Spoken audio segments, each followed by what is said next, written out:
His look goes through me and burns to my soul. No man has ever looked at me like that. Oh, I'm used to looks from men, of course. Admiration for my beauty, lust for my body, greedy, self-seeking looks, calculating how much of me they can get for how little.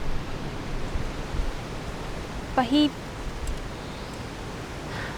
looks at me with compassion and love, and even, dare I say it, respect. No man has ever looked at me like that. That's why I had to go on the streets. My father was killed by those Roman brutes in the first uprising after the occupation. So I was an orphan and penniless. Not for long though. I soon made good money of the soldiers, giving them what they wanted, telling them what they wanted to hear, all the while building up such disgust and hatred towards men that I thought they're all the same. Not a good one walked the earth. Until I met Jesus. I was drawn to him one day on the fringes of a crowd, and I listened to him speak. The feeling that came upon me that day was like none I've ever had before in my entire life. I knew I had to keep following him, just be part of the crowd. I never expected him to notice me. In fact, I prayed he would not. If he did, he would surely tell me to beat it, get back where I belonged, far from him. Then one day, he looked through the thronging crowd and fixed me with his eyes. I cringed and tried to hide, but he moved towards me and spoke.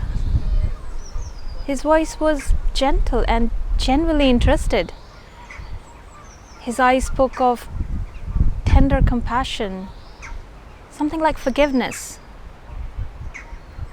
and best of all, acceptance.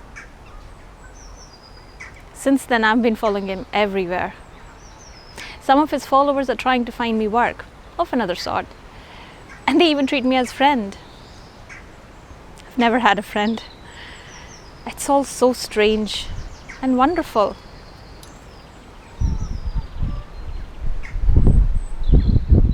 Today I watched him go into the house of that high-born Pharisee. I know that house. I know it's a trap.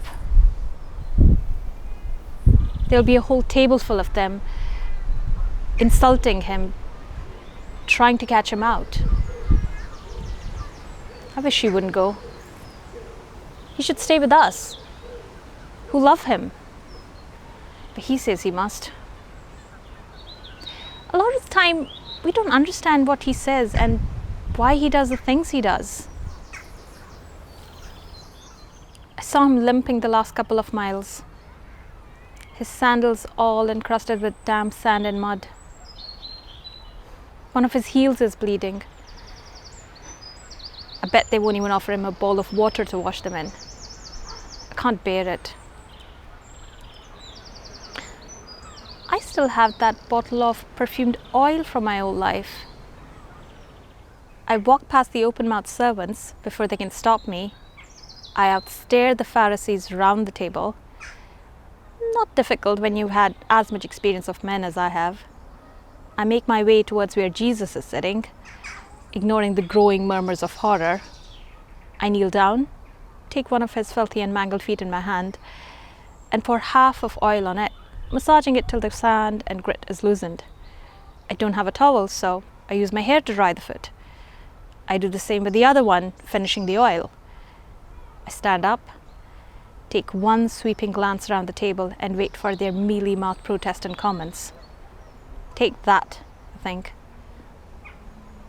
Then I turn and smile at Jesus, and he smiles back.